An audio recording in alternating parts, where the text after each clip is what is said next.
172 বছৰীয়া পৰম্পৰা অক্ষুণ্ণ ৰখাৰ চেষ্টা হাজোবাসীৰ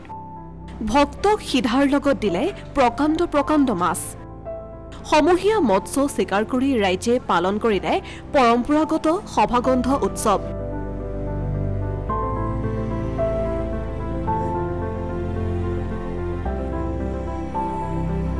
হাজোৰ বাবন্দিত দেওবাৰে নিশা সৃষ্টি হয় এক আধ্যাত্মিক পৰিৱেশৰ প্ৰত্যেক বছৰৰ মাঘ মাহৰ 5 তাৰিখে হাজোৰ বামন্দিৰ বিল জলাশয়ত দেখিবলৈ পোৱা যায় পাৰভঙা উৎসাহ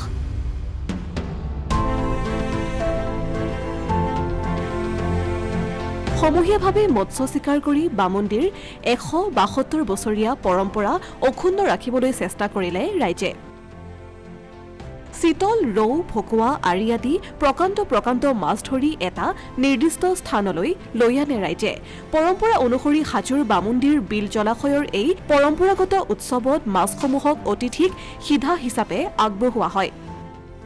বিগত বৰ্ষৰ দৰে এই বৰ্ষও বামন্দিৰ বিল জলাশয়ত এনেদৰে সমূহীয়া মৎস্য স্বীকাৰ কৰি ৰাইজে পালন কৰিলে এই পৰম্পৰাগত উৎসৱ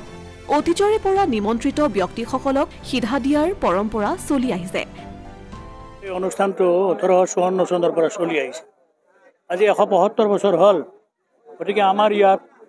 এই সিধা পৰ্বটো চলিয়ে থাকে সভাগন উপলক্ষে আকৌ কালিও দিনৰ ভাগত চলিব আজি ৰাতিৰ ভাগত চলিব পূৰ্বতে আমাৰ মানে জনসংখ্যা কম আছিল গতিকে অলপ মানুহ কম হৈছিলে প্ৰায় 1800-2000 মানুহ হৈছিল এতিয়া 4000 হৈ ওচৰে গোটেইখিনি সিধা লোৱা মানুহ কালি সভা আমাৰ সভাত আমাৰ দিনৰ ভাগত যিবিলাক বয়সীয়াল মানুহ আজি ৰাতি আহিব নোৱাৰে কালি দিনৰ ভাগত আহিব একেলগে আমাৰ পৰা সিধা দিয়া হ'ব পুৰি দিয়া হ'ব তৰকাৰীৰ কাৰণে লাও আলু বেঙেনা আকৌ এইফালে মাছ দিয়া হ'ব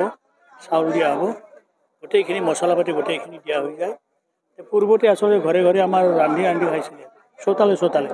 কিন্তু এতিয়া আৰু যান বাহন হ'ল যাতায়াতৰ সুবিধা হ'ল সিধালৈ বেছিভাগ মানুহে ঘৰলৈকে গুচি যায় নিজ গাঁৱত তেওঁলোকে এতিয়া কাৰোবাৰ এটাতে ৰান্ধি খায় কোনোবাই দিনৰ ভাগতো খায় গোটেইখিনি এনেকুৱাকৈ আজিলৈকে চলি থাকে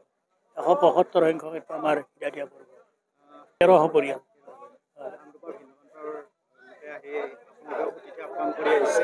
বেলেগৰ পৰা জোৰে পৰা আহে সকলোকে ইয়াত সিধা দিয়া হয় গোটেই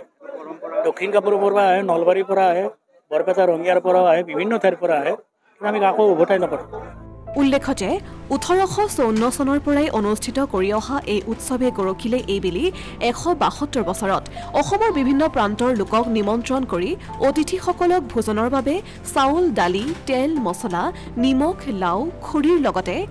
আটাইবোৰ প্ৰয়োজনীয় সামগ্ৰী প্ৰত্যেকগৰাকী লোকক প্ৰদান কৰাৰ লগতে দিলে একোটাকৈ ডাঙৰ মাছ এনেদৰে বামুন্দি ৰাইজে পালন কৰি আহিছে পৰম্পৰাগত সভাগুন্ধ উৎসৱ আৰু সিধা দিয়াৰ পৰ্ব আনহাতে সিধা লবলৈ সভাগুন্ধ উৎসৱত আগমন ঘটিছে অসমৰ ভিন্ন প্ৰান্তৰ লোক উল্লেখ্য যে দেওবাৰে দিনৰ ভাগত গয়া ৰাইজে ব্ৰহ্মপুত্ৰ নদীত মৎস্য স্বীকাৰ কৰি ৰাতি অতিথিসকলক এই মাছসমূহ সিধা আকাৰে বিতৰণ কৰি আহিছে বিগত বৰ্ষৰ দৰে এই বৰ্ষও দুদিনীয়াকৈ অনুষ্ঠিত ধৰ্মীয় কাৰ্যসূচীত ভিন্ন সাংস্কৃতিক কাৰ্যসূচী ৰূপায়ণ কৰা হয়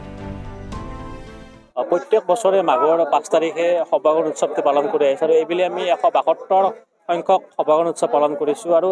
আপোনালোকে দেখিছে ৰাতিপুৱাৰ ভাগত আমাৰ সকলো পৰিয়ালে বিলত মাছ মাৰিছে তাৰোপৰি সকলো পৰিয়ালৰ পৰা এটাকৈ লাও খৰি চাউল আদি ভঁৰালত জমা কৰিছোঁ আৰু এতিয়া আমি অতিথি আপ্যায়ন কৰিম অসমৰ পৰা যিমান অতিথি আহে আমি সকলোকে এটি লাও মছলা চাউল দালি খৰি আদি দি সিধাৰ ব্যৱস্থা কৰিম আৰু অসমীয়া মানুহ অতিথি আপ্যায়ন এই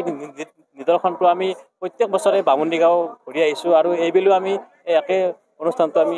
ধৰি ৰাখিবলৈ যত্ন কৰিছোঁ অসমীয়া প্ৰতিদিন ডিজিটেল সংবাদ হাজো